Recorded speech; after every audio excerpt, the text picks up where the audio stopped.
Good morning, everyone. My name is Pamela Robinson. I'm the Acting Director of City Building Ryerson, and I'm here today with my Ryerson colleagues for the first in a series of seminars that we're going to be running throughout the winter session. This City Building Research and Focus session is intended to highlight the impactful work of Ryerson researchers. I'm going to start today by offering a land acknowledgement, which is important as part of Ryerson's process to work with Indigenous communities of people in a process of truth and reconciliation. Toronto, where Ryerson University is housed, is in the Dish with One Spoon territory. The Dish with One Spoon is a treaty between the Anishinaabe, the Mississaugas, and the Haudenosaunee that bound them to share the territory and protect the land. Subsequent Indigenous Native nations and peoples, Europeans, and all newcomers have been invited into this treaty in the spirit of peace, friendship, and respect. Today, I'm joined by my co-moderator, Kiana Cote. Kiana is a graduate student in the Ryerson School of Urban and Regional Planning. She earned her bachelor's degree in urban planning at UQAM, and her current research explores citizen participation from the viewpoint of ethnoculturally diverse groups of people. We've got some housekeeping options that we need to work our way through. We're going to begin Dr. Singh's research presentation, followed by a moderated question and answer period. This should take 30 minutes. After this, if you're so inclined, we're trying something new with this webinar series. We're calling it the after party, or a data deep dive. So if you've got technical or quite specific questions that you'd like to talk to Dr. Singh about, you're welcome to stay on after the first 30 minutes in a roundtable, less formal Q&A about his work and how it will move forward. All audience microphones and cameras will be turned off, but we invite you to submit questions using the chat window at any time. If you're a participant, you can also upvote questions that you'd like to see answered. This webinar, along with all of the other ones in the series that follow throughout the rest of the winter term, will be recorded and posted on City Building Ryerson's website. Without further ado, I'd like to introduce our speaker. Dr. Vik Singh is an assistant professor in the Global Management Studies program at the Ted Rogers School of Management at Ryerson. Dr. Singh's research investigates the role that culture plays in shaping global linkages and how ethnicity influences housing purchase decisions in the global context. He received his PhD in business from Griffith University and holds an MBA from Schulich School of Business and an MA in economics from the University of Regina. I'm happy to say it's warmer in Toronto today than it is in Saskatchewan.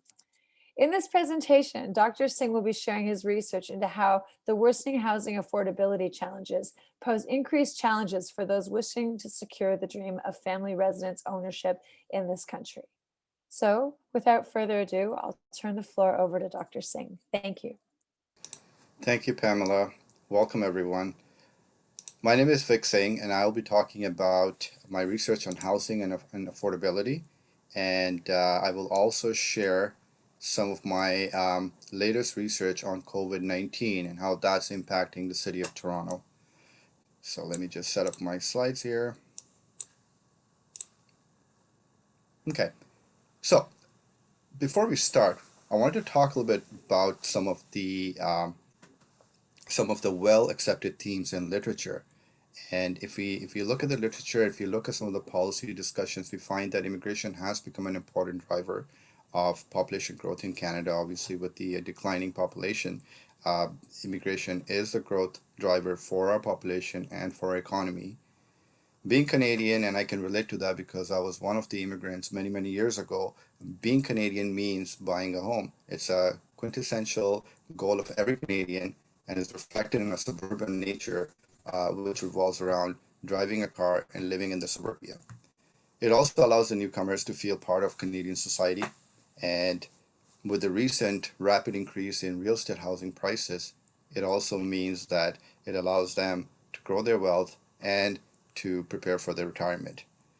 And another interesting tidbits about immigrant and housing is the intent of passing the wealth to their children, which we call the intergenerational transfer of wealth, especially in certain ethnic groups. It's very important. So house becomes an asset category which can be passed to their children as a legacy. However, in recent years, we're saying the housing affordability is declining rapidly, and new immigrants, especially those who have come to Canada in the last 10 years, are facing extreme difficulty in achieving this Canadian dream. So to start off, I wanted to actually quickly go over the home ownership rates and look at how the home ownership rates actually differ according to the place of birth. So if you look at the chart, what I've done is I've actually grouped the origin of immigrants by region. So we have Africa, we have Asia, we have Europe, and we have Americas. And what you would note is the lower rate of ownership amongst the Asian and African communities compared to the European immigrants. And perhaps this is due to the fact that most of the recent immigrants have come from Asia and Africa, and mainly with weaker economic backgrounds, and they struggle in their dreams to find a home. What are the concerns about housing and affordability? It's a significant policy concern and has emerged as a factor behind hardship and growing income inequality. Immigrants face the brunt as they do not have housing assets to benefit from rapidly increasing prices and historical low interest rates. And if you've looked at the last year with COVID-19, we've seen a dramatic increase in housing market. And that's been mainly limited to those who already own a house, who have the ability to remortgage or to upgrade their houses. And we've seen a rapid increase in housing prices. Unfortunately, the new immigrants, because they do not have a house, they're not being able to tap into that economic growth. There is also a systematic lack of understanding of how the problem varies amongst the immigrants. We tend to lump the immigrants together and say, well, it is a problem and we need to do something for all the immigrants. However, the problem varies depending on where the immigrants come from and when they came to Canada. So the main purpose of my research is to show how unaffordability dynamics play out amongst the various immigrant groups. So it can also provide insights on how to improve welfare gains. Also, obviously, housing is a direct influencer of health and well-being outcomes. And perhaps it can also provide a basis for future policy development aimed at targeted measures to ease the crisis. We've also seen COVID-19 has been a disproportionate, I would say, catastrophic risk when you look at the various segments of our population. I'll talk a little bit more towards the end of the presentation. So it becomes very important for policy development to take these factors into account. So the technical part, what we did was we used a logistic model to test whether the place of birth influences the affordability crisis. Now, typically, if you look at Statistics Canada or if you look at policy papers, we tend to use 30% as a threshold for affordability. So if the shelter cost is above 30%, that becomes problematic. However, what we're seeing these days is that because the shelter costs have increased so much, 30% is not the correct ratio. So what I've taken into account is severe unaffordability, which I call a ratio more than 50%, and especially when we look at cities in Toronto and Canada. So we use a measure of severe unaffordability above 50%, and I also look at different categories such as homeownership and renters. And it's important to look at renters because research shows that, and data shows that most of the immigrants who come to Canada, especially in the first couple of years, they tend to live in a rental accommodation. And then after a few years, they move into a house. The data we use is from Census and NHS, the National Housing Survey, and we've looked at 2006, 2011, 2016 years. So it's a little bit dated, but I think it's still very relevant to our policy discussion. So just to quickly go over the variables we've used, we look at the head of the household, we look at age, we look at gender, and I think gender is very important. Education, as we would see that education also has a big influence, and also the labor force category, which means that if you're employed, unemployed, and so forth. The second group of variables we look is the location, the CMAs. You've seen Toronto and Vancouver becoming unaffordable to not just immigrants, but also to Canadian-born residents. We also look at provinces. We also look at household types and household tenure, which includes rental or ownership. And lastly, the variable which is most important to my research is place of birth.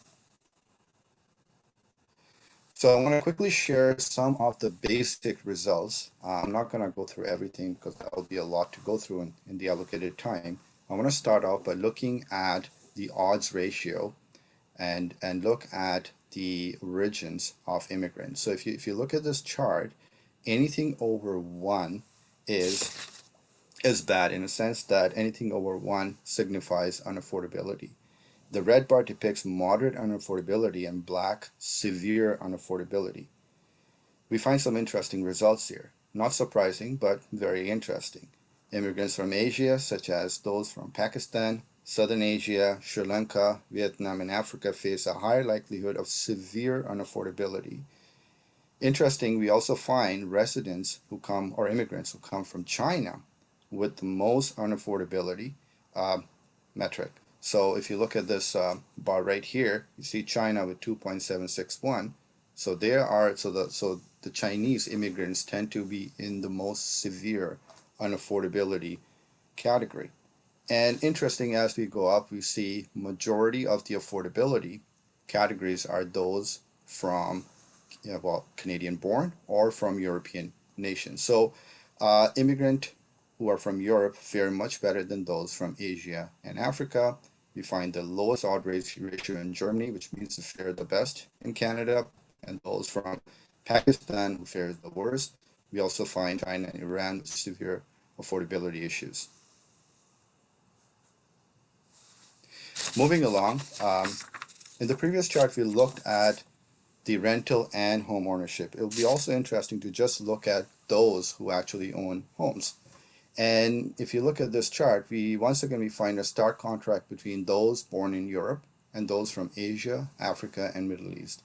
And we also find similar story with those born in Canada, not facing affordability crisis, but also those who are born in Europe do not face the same situation. Moving along to renters, and I think it's important to look at renters because it's well documented that immigrants are likely to rent in the first few years of their arrival, and perhaps those early years are the most vulnerable to them. We find a similar story, however, much higher level of severe unaffordability issues from those from Asia and Africa. So if you look at these numbers here, we find that the residents who come from Southern Asia and from China and other Africa, Iran, Middle East, they're the one who are facing severe issues when it comes to renting affordability. And I haven't presented that, but when you dig deeper, we find that majority of the immigrants who come to Toronto are the one who are actually facing issues when it comes to rental. So what can we conclude from these few charts? We find that recent immigrants, those who are visible minority, and those from Africa and Asia are the most vulnerable. Lack of affordability is tied to other factors such as wages, lack of government programs, credential recognition, hurdle in living wages, and lack of government programs which are targeted at immigrant groups. We do not have a national strategy. We have a very fragmented approach to housing, affordability, and poverty reduction. And I think this is one area where I think all the levels of governments have to come together and to coordinate and come up with a national strategy. And we need one desperately given what's happening with COVID-19. So it's a great segue to move into COVID-19. And I just wanted to share some of the news headlines from past few months related to COVID-19. We've actually in a pandemic housing boom, which means that affordability is becoming a major issue in Canada. It's not just limited to the big centers such as Toronto and Vancouver. In fact, we find finding housing affordability to be an issue even in some of those second tier cities in terms of population. And it's becoming a huge problem, even for those who are born in Canada. And we're seeing a rapid increase in housing market prices, but at the same time, you've seen a disproportionate impact on the vulnerable segment of our society. So what I want to do in the next few slides is talk about what's going on in Toronto and how COVID-19 has had a major impact on Canadian market. Oops, moving ahead. So this is part of my research on labor market outcomes, where we also looked at technology adoptions in organizations for the city of Toronto. So this project was actually done for the city of Toronto. So I'm just going to share a few slides here. And if you look at this slide, I'll explain what this means. If you look at this chart, we find that the COVID-19 pandemic has impacted unemployment. And if you look at the unemployment scales, we find that females have been disproportionately impacted. In fact, females were the worst sufferer, if you want to call it, because of COVID-19. They were the one who actually faced most of the issues stemming from unemployment increase. We also find that those with post-secondary education and recent immigrants, which are those who came to Canada within the last 10 years, they found that the unemployment, the unemployment went up for those categories.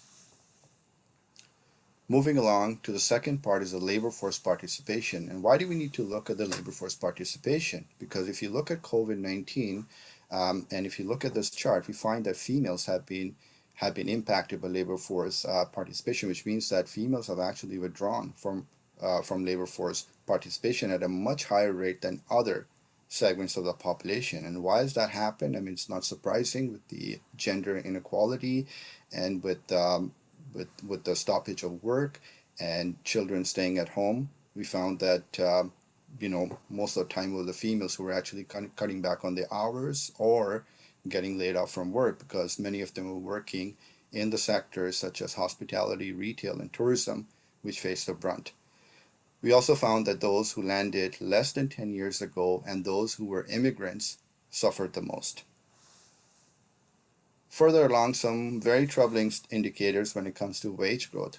In fact, when you look at COVID-19, COVID-19 has had actually a beneficial impact to those who were actually working within education. So those who were working in so-called white-collar jobs did not really face the impact of COVID-19, as those did who were actually with less than post-secondary education, those who were females, and those who were immigrants who had landed in Canada less than 10 years ago. So in fact, when we look at the impact, we find that these are the segments which are the most vulnerable in Canada, and they've had the most issues going forward because of COVID-19. I haven't presented it, but when we actually look at future scenarios, we find that going forward, many of the industries, such as restaurant, retail, and tourism, who actually face a lot of issues because of COVID-19, are going to be completely transformed. We're going to see a rapid increase in adoption of technology. We're already seeing it right now. The rapid increase in robotics, increase in data and big data and automation, which basically means that many of the jobs which employ immigrants, especially those who come from the most vulnerable classes or groups, and those who came to Canada in the last 10 years, are the ones who are going to be facing the most challenge. So what can we do? So I'll spend a little bit more time here. And some of our policy recommendation is that technology-oriented jobs are going to become the future in Canada. I mean, there's no way we can scale back and go back to manufacturing, because manufacturing, as we speak, is declining, and it's going to continue declining in the future. So the jobs of the futures are going to be technology-oriented jobs. So what can city do? What can province do? What can the federal government do? We believe that we need to invest way more money than we do right now in retraining programs to train people for the future technology-oriented jobs. Poverty is a huge issue, especially the income inequality. We've seen actually a dramatic increase in income inequality because of COVID-19, especially when you look at wage decline and you look at a rapid increase in unemployment, especially with those who are in the vulnerable category. So we need to do something about poverty reduction. We also need to do something about income inequality. Perhaps a universal basic income. I think that idea has been floated around. We've had some pilot programs in some of the Scandinavian countries.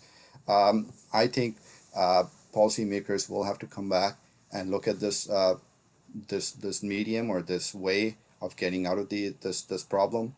City planning also needs improvement. We're seeing a rapid decline in population in the core in Toronto, with many people who've actually taken advantage of the COVID-19 pandemic, which basically means that they were working from home. They've actually upgraded their house and they've moved to the suburbs.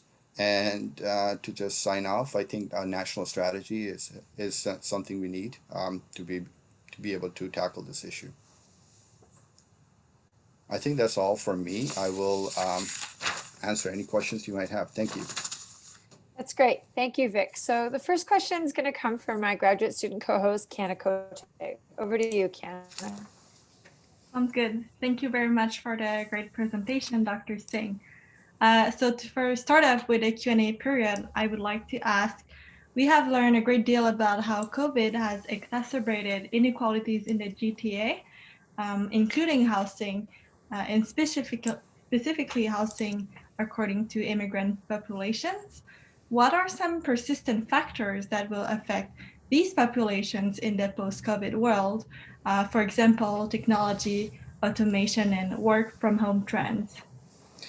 I think that's a great question. It's also a very complex question to answer because we've seen the COVID-19 impact is evolving. We don't know where we're going to end up. But what we're actually seeing is the industry is transforming. We're seeing a high reliance on self-service when it comes to buying things. We're seeing the retail evolving. We're not going to have the mega malls we used to. I mean, the malls are going to look very different. The retail environment is also changing. The online shopping trends is increasing dramatically. So I think that's going to have a major impact. Other sectors such as even transportation, hospitality, and tourism, I think the impact is going to continue on till 2022. So I think those are the issues. Those are the sectors which are going to face the problems. And the issue here is that many of these sectors actually employ immigrants. They employ newcomers. They employ females. So I think those are the ones who are going to be impacted more than those who work in financial services, for example, because you can still do your job in a remote capacity. You can still teach in a remote capacity, but you can't go and provide tourism services in a remote capacity, right? So I think those issues are going to continue on. And I think we're going to see a rapid transformation, rapid use of technology. I think the businesses are also struggling. We've also seen the impact on small businesses with the lockdowns. Many of the small businesses are not going to be around. So many of them are actually owned by immigrants, and many of them actually employ immigrants. So we're going to see a huge problem in the future.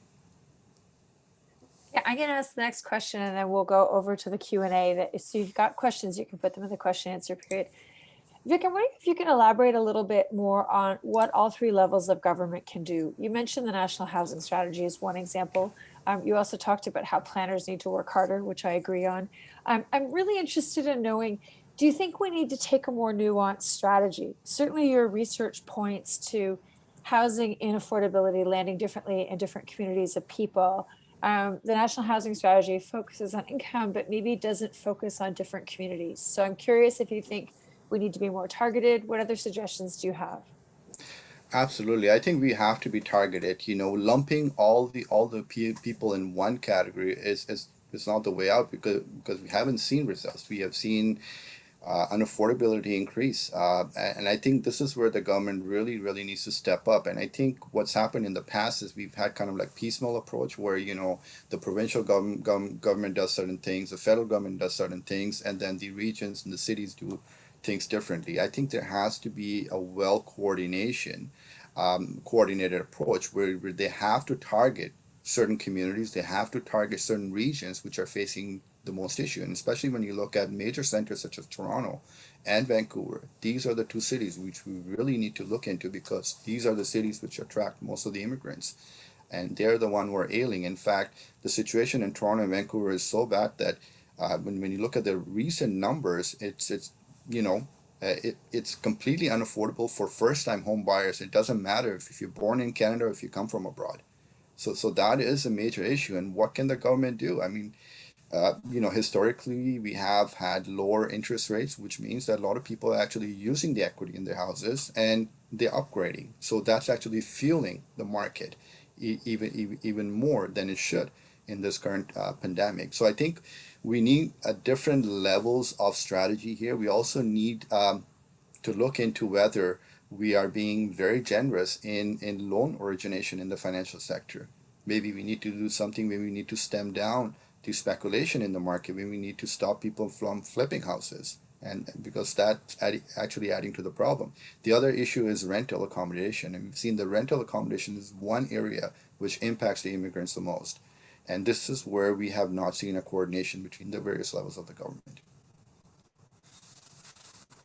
So I think building on this question, we have another interesting question from Naomi.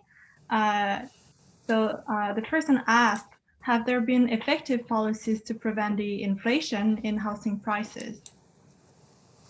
I haven't seen one. We haven't seen any policies which actually have been used to stem the housing price increase. In fact, we've seen on the reverse. We've actually seen on the contrary, where the policies have actually fueled the housing prices, crisis in terms of the historical low interest rates. We've actually seen a scale back in the loan qualification process, where it's become actually easier for people to qualify for loans, and I think that's actually fueling the market. And unfortunately, I haven't seen one. Okay, Vik, next question comes from one of our participants whose name is Ranjith. Their question asks, under gender, have you included people in the transgender spectrum? If so, how many were included in the sample? And if not, what were the reasons why? The data I worked with was from LFS, Labor Force Survey. So unfortunately, we didn't look at that aspect. And I'll be very interested to actually look at how it's actually impacted our LGBTQ community. And I think going forward, that'll be another part of my research, is to actually slice the data and actually look at those, because I think, I'm pretty sure those are the segments of the population who are actually suffering the most right now. Great. There's another participant who asked, did you consider location of housing when you studied immigrants who bought houses? Wondering if ethnicity had any relation to where immigrants were able to find affordable housing, and if they were pushed to locations where they didn't want to live. Yes, absolutely. We see that immigrants tend to congregate in certain areas. I mean, I wouldn't call the term ghetto, but if you look at some of the concentrations in GTA, we find some of the pockets are populated by certain immigrant groups. And, it's probably a question of them being able to associate closely with the people from their home countries, so they decide to live there. But what we're also finding is that many of the immigrants are actually forced to live in certain communities and some of the depressed areas in the town, because they can't afford some of these so-called, better areas in the city. So they're kind of forced to live in some of these very, bad condition, residential housing, especially when it comes to rental. So we've seen that trend, especially in the GTA area. And at the same time, we also find that culture makes a big difference when it comes to buying a house, especially communities who come from Asia. They tend to buy houses more, even though they face issues with buying houses. And you've seen the home ownership rates are kind of skewed. But when you look at 10 years down the road, they're the one who are actively buying houses, and they are participating in the real estate market, which is very interesting, because then they kind of cross that 10-year threshold and they become the more affluent parts of the immigrant population. Okay, Vik, last question as part of our formal part of the webinar. Aiden Carter asks, could there be issues with reported income? For example, is low reported income and high housing costs, perhaps in a small number of cases, suggesting that there are issues with the foreign income? There could be. I mean, we didn't control for that. We looked at the income which was reported to the CRA. So obviously there could be an issue there, but I think the issue would probably be very minor there, because I don't think it's a very widespread phenomenon. Most of the immigrants who come to Canada struggle in the first few years. So I highly doubt that, whether foreign income and non-reporting, really changes the results of the study. Okay, great. Thank you. Okay, so we're at 11:30. I'm going to formally thank everyone for coming. A recording of this webinar will be made available on the City Building Ryerson website, along with all of our subsequent webinars. If you found this one interesting, we hope you'll join us for the rest of our series. And you're welcome to stay on if you'd like to. We're going to move into a more informal question and answer period where you're welcome to ask much more technical questions of Dr. Singh to find out more about their research. So thank you to everyone for coming. We'll just pause for a second in case anyone wants to go. Thank and you. then we'll move on over. Thank you.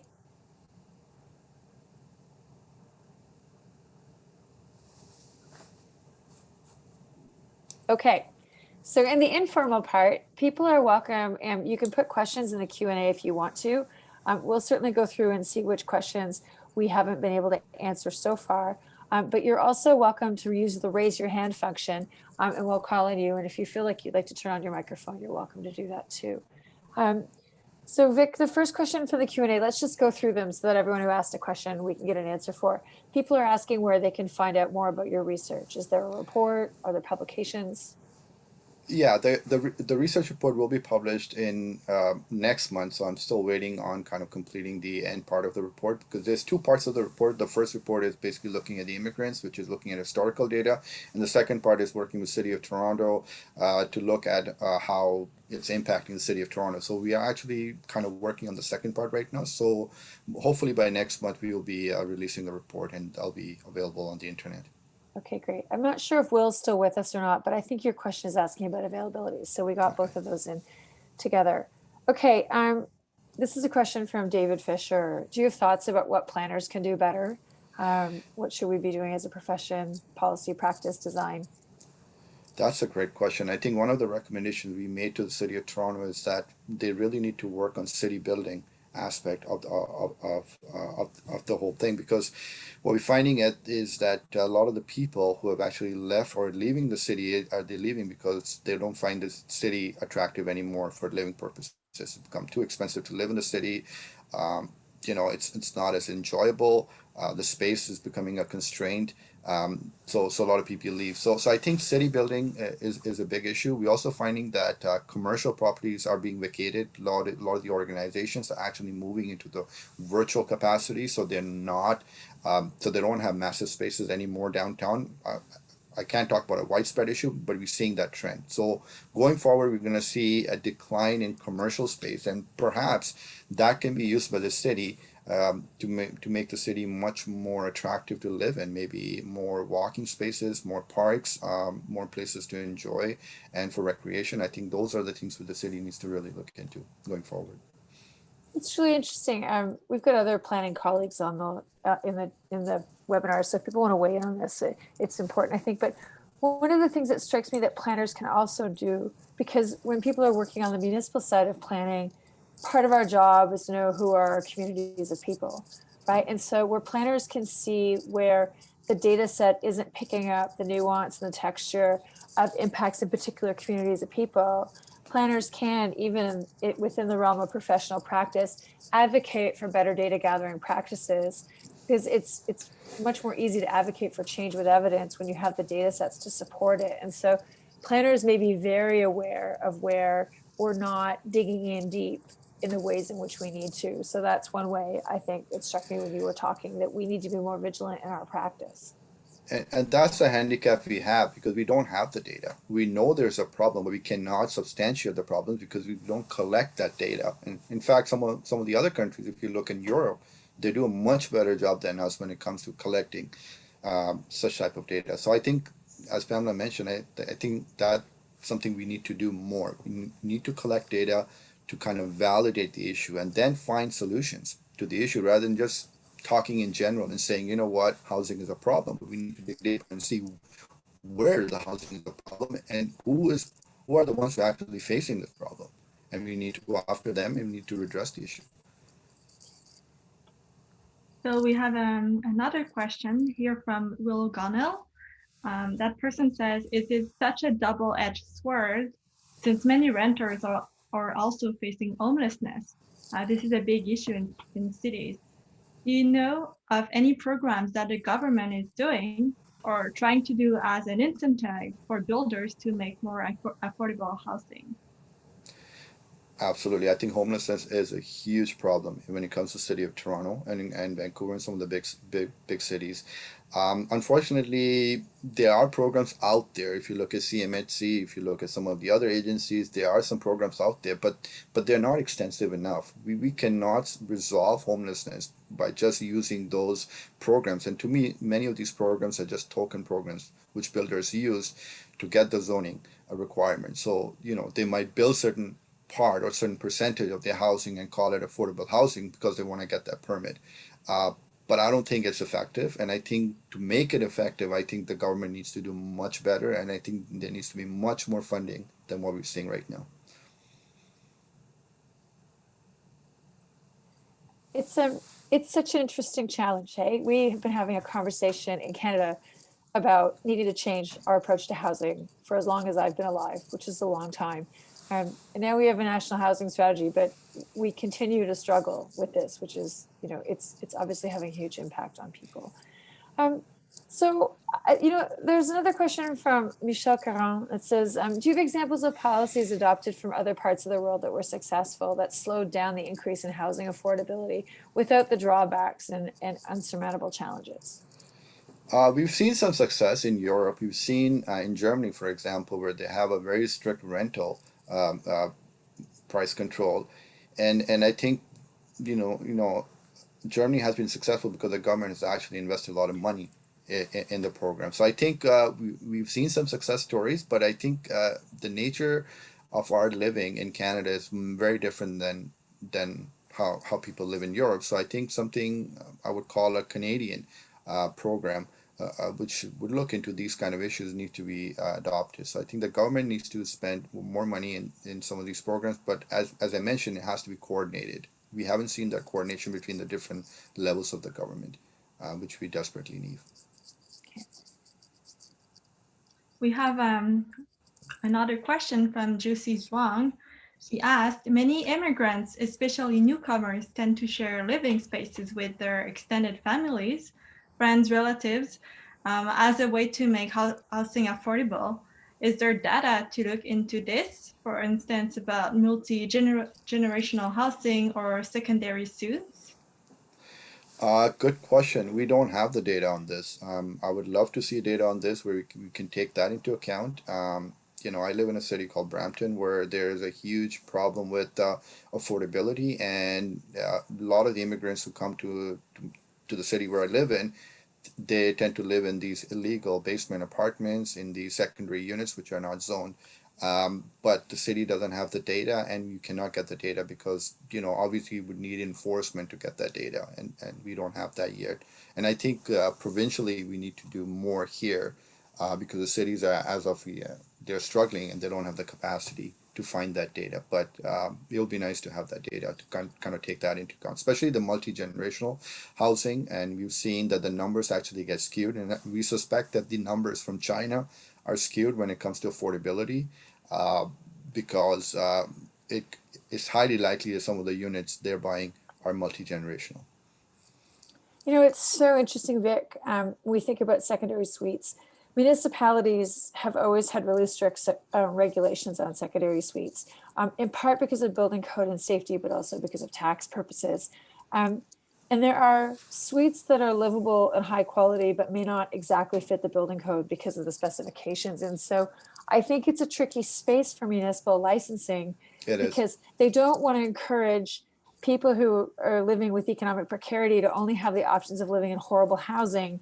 But when you go down the entire building code regulation route, there is some housing that is pretty decent quality but isn't legal. And so it's a very difficult space for municipalities. And when you take, because the building code is intended for safety and for things like fire prevention and protection, they don't have a lot of wiggle room in there.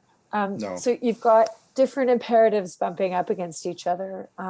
It's really, I wonder about, incentive programs. We have incentive programs for things like stormwater backup flow for climate change, right? We're trying to prevent people's basements being flooded. So the municipality provides incentives for people to install new plumbing to make basements safer.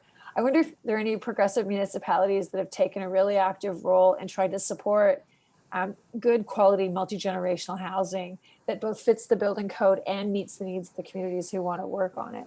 Yeah, absolutely. I think, Interesting. yeah, because you have to also look at why there's an increase of these illegal basement apartments, because there is a demand for it, because people Yeah. cannot find affordable housing, legal affordable housing, if you want to Right. call it. There's lack of subsidized housing to start off with. And then the increase in immigrant and also the non-immigrant, even international students who come to Canada, they struggle. And many of them end up living in these basement apartments because that's the only way for them to survive. So I think, as you mentioned, it's a very complex question. Yeah. It'd be an interesting use of stimulus money if you think about it. Like if there was an incentive program to help people bring their existing not quite compliant suites online, if the federal government provided some kind of subsidy, it would both improve the quality of housing at the affordable entry range, but it would also create work. I mean, it would create work with trades, which would also expand economic opportunities. So maybe there's an interesting, I don't know, maybe there's something there. Yeah, Yeah. definitely. So we have another question from Sarah. She asked, will the nature of remote work help with this since people may be encouraged to move further out from the big cities to more affordable areas? We're seeing with the advent of work from home because of COVID-19, we're seeing actually we have actually faced softening of demand for condo market. First time I've ever heard of in Toronto area. And this is because many of the people living in micro condos in Toronto are now moving to the suburbs, or they're actually moving up north because they need more work to more space to work in. And then they also are realizing that instead of paying $750 or uh, close to $1 million for a condo, they can buy a detached home up in Orangeville. So we're seeing that trend. Is that helping the housing situation? Um, I, I think perhaps it's only impacted the condo market. The condo market has become a little bit soft in Toronto area, but in fact, on the flip side, we're actually seeing the housing crisis is now increasing to other areas such as Hamilton, Orangeville, and some of the northern areas, which never used to have this crazy increase in housing prices, and now they're facing affordability issues. So I think we've kind of exported the problem because of COVID-19 from Toronto core. Okay, so we've got another question from Michelle Caron, who says they're interested in a request for more specific examples on mechanisms used, particularly from Europe, and why they wouldn't likely work in Canada. I think because if you've been to Europe, you find that because just the nature of the geography in many countries, people tend to live in high density areas, and it's not a suburban car driven culture like we do. So there's more affordable public and very efficient public transport where people can actually live in the core and they can work in the core, and they can do the day-to-day activities, unlike here where we tend to live mainly in the suburb and we tend to work in the core and we tend to move back and forth. So I think going back to the issue is that can we change our mentality? Can we change our way of living? And I think that's one way to resolve this issue, is that by encouraging people to live in high density areas. And I think this is where we've kind of struggled. In fact, COVID-19 has actually reversed this situation, and now people actually moving to the suburbs. They actually even worsening the situation to start off with. The other thing about Europe, and I can talk about the example I used from Germany, is the very rigorous rent control mechanism they have in those countries. And they also have a very strong control over the demand, and not just the demand, but also the supply of housing. So I think this is where we have struggled. And I'm not blaming Canada. I just think that we are actually a growing nation. We have a lot of land space, and people tend to live in bigger houses, and they tend to, enjoy certain things differently, like the Europeans do. So I think those are some of the things we need to look into. I don't think there's a clear-cut answer to that, but certainly the government can do much better in terms of rental, and I think that's one area we've struggled a lot, especially when it comes to immigrants. We have Will Gunnell, who is raising his hand. Will, feel free to ask your question to Dr. Singh. Thank you guys for the time. Dr. Singh, You've raised a lot of interesting points. So to give a little bit of background, I'm a builder, and if we know construction is pretty well comprised of an immigrant demographic, and it's a huge employer of that. Now, unfortunately, with let's say with the working from home movement, a lot of companies and a lot of peoples are moving away out of the core. That doesn't necessarily mean that construction will stop, but for an immigrant population, and I have a lot in my team where they're looking into home ownership, they need to stay close to the core in order to be able to work these jobs where they may not have the feasibility as other people to go to these remote areas where may be more affordable to them, but the jobs become a little bit more scarce. And Pamela, to your question, just to give a little bit of an answer, I'm a builder and a renovator, and to make basement apartments legal, every time I meet with someone, they just back out because they're so expensive that they just leave them as is, if that helps anyone. I think that's a great point, Will, you raised, and I just going back to what Pamela was saying. When I look at my city where I live, it's super expensive to convert your so-called illegal basement suites to legal. So there's no incentive for because there's no enforcement. So people are like, why should we even care about converting our suites to legal? And city actually has a program, has an active program where you can apply for the legal conversion, but it's not being used at all. And to your other point, I think it's very important that we provide some of the incentives so for these immigrants to live closer to where they work. And I think that's another issue is the long commutes. Many of them do because they live in so-called affordable areas, and they have to actually travel to the core for the construction project, which actually takes a toll on their health and well-being too.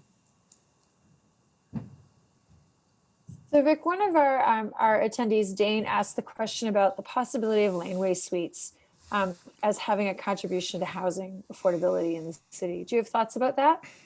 Um, I think it would partly resolve the issue. I don't think it's going to resolve completely the issue. It will all depend on how many people will actually use the program. I think that's one of the concern is that it looks great on paper, but then the feasibility becomes an issue. So I think it's one of those programs which have not been tested. So the jury's still out on that.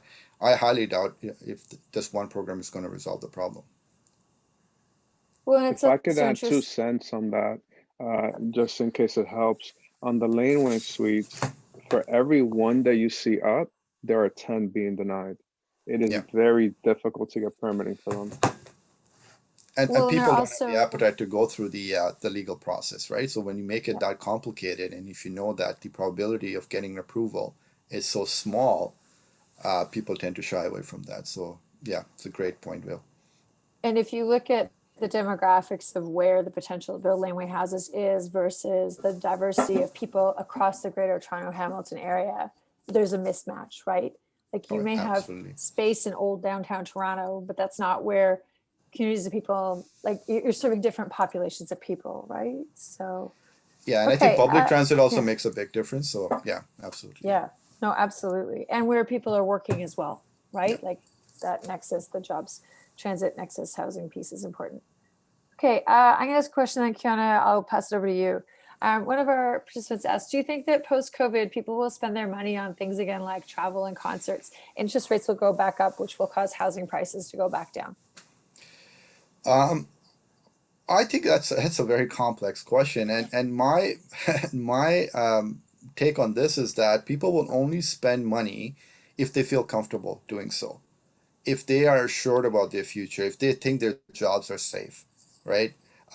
Because you're looking at consumer confidence, and I think the consumer confidence has been shaken a lot. Obviously, there will be an increase, once we get everybody vaccinated and we put COVID-19 behind us. I think there will be a small increase. I would say, a blurb up of people traveling more and doing more retail spending and so forth. But I don't think that's going to be a permanent phenomenon which is going to displace the housing market because, in the long run, we have to look at how our economy is going to evolve. And if jobs are going to be in trouble, especially when it comes to high paying jobs, or what we call the white collar jobs, that's going to be a situation where people are going to say, you know what, we're not comfortable doing this, and perhaps we will not go back to where we were before COVID-19. I mean, but it's a very fluid situation. We don't exactly know. We have one last question.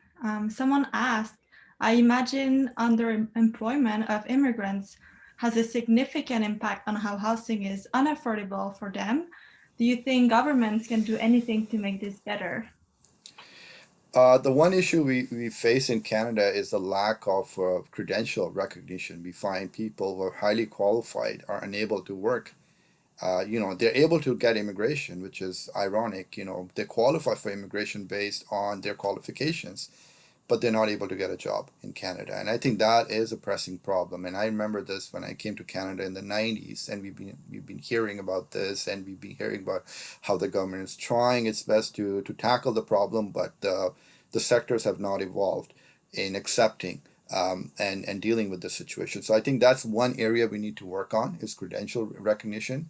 We see doctors who are driving cabs. We're seeing healthcare workers, which we desperately need because of COVID-19, and we've been able to employ them because of the this whole mismatch between demand and supply. So I think it's one area we can do much better.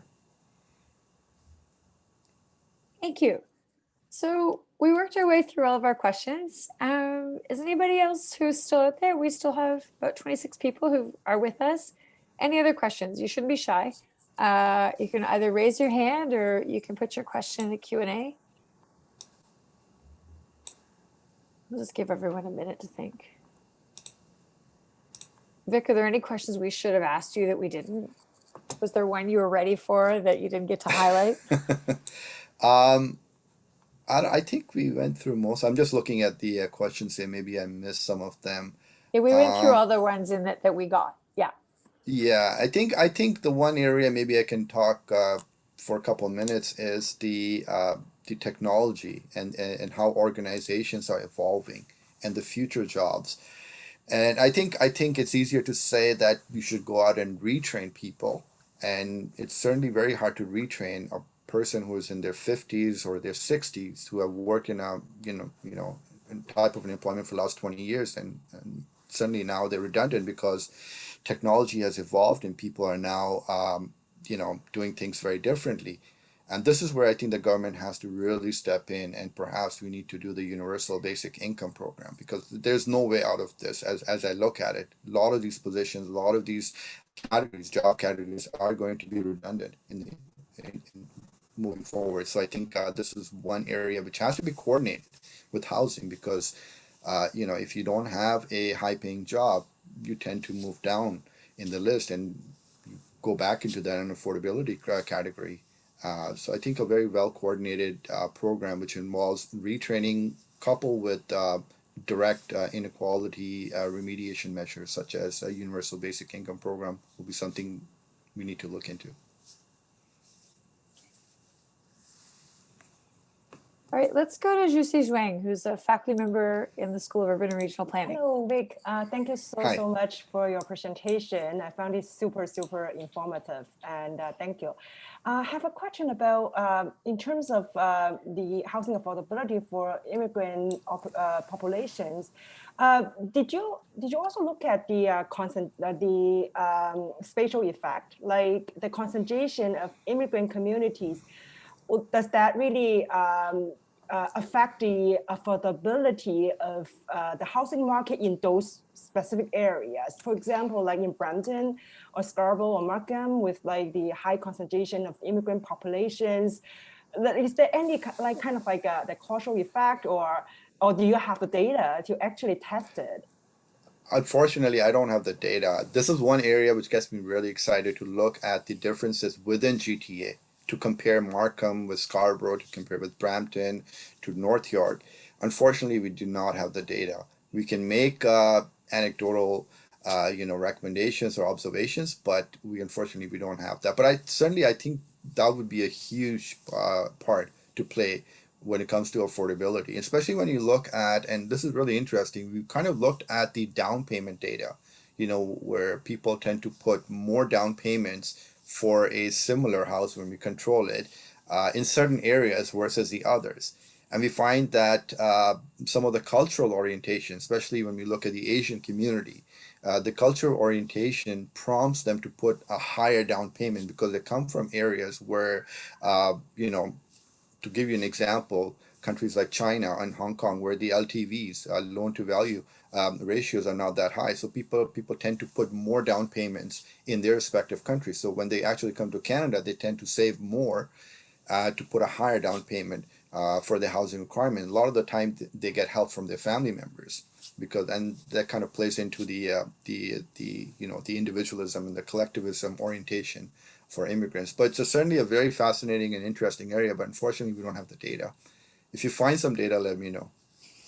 Thank you, thank you. I have data of the business concentration in those areas, like across the GTA, but the Yes. housing data is really hard to. It's very hard to get that data. Yeah. But thank you so much. Thank you. Thank you so much. So we have Gary Waterfield who asked, do you have any thoughts on rising to the challenge of affordable housing in small towns, which are unique from this challenge in Toronto or larger urban centers?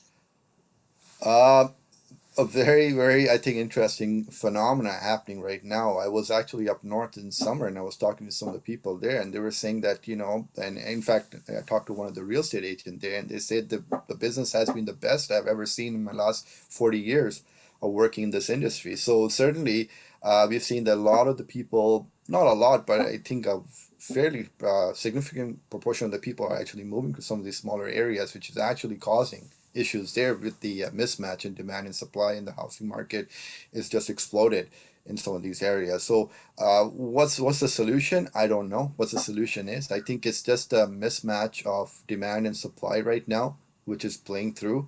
And perhaps when we see the builders recognize that the potential of some of these areas, maybe there'll be an increase in housing supply, which will help the situation. We also don't know how the situation is going to evolve after COVID-19 is done.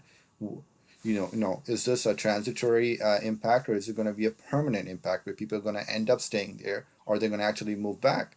And one of the issue, for example, when I was up north, I faced was the internet issue, which we don't think about. And the internet was absolutely horrible.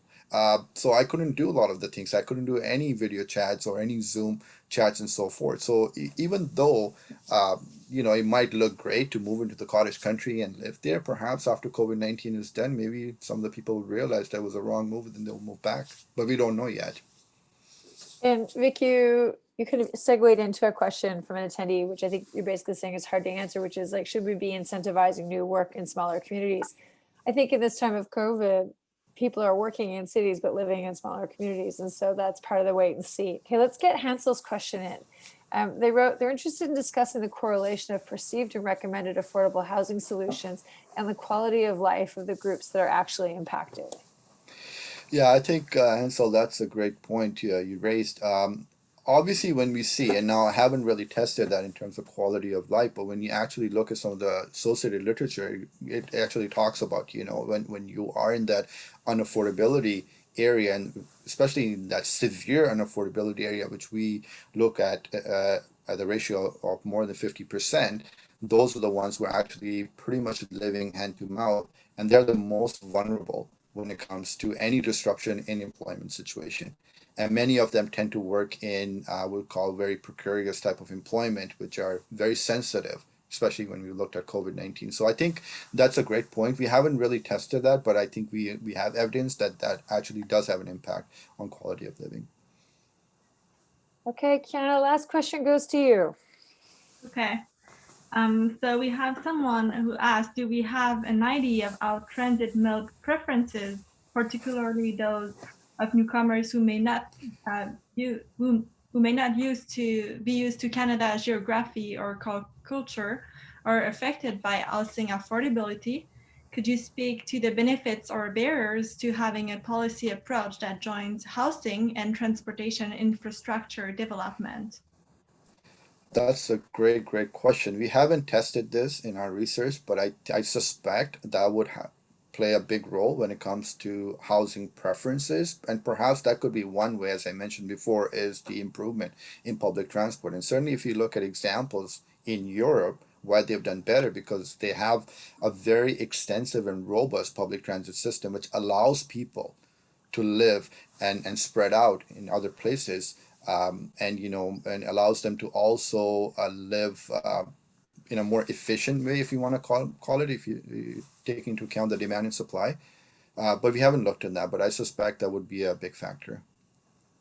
Okay, great. So thank you, Vik. It's 12 o'clock, so we're going to wrap up on time. Thank you to Kiana for coming and being a co-host today. Thank you to all of our participants, including the people who stuck around for this back end half an hour. This is something we're piloting to give you a bit more access to Ryerson researchers. We know that there are always lots of good questions and they don't always fit in the formal parts, so we really appreciate your sticking around. We hope that you'll come back and join us on the City Building Ryerson website. You can find out more information about the seminars to come, including the next one, which comes from Professor Zhuxi Wang, who is an active questioner in our session today. Thank you to the team at Ryerson and to City Building Ryerson for sponsoring this series. Take care, everyone. Stay safe and have a good day. Thank you for coming. Thank you. Bye.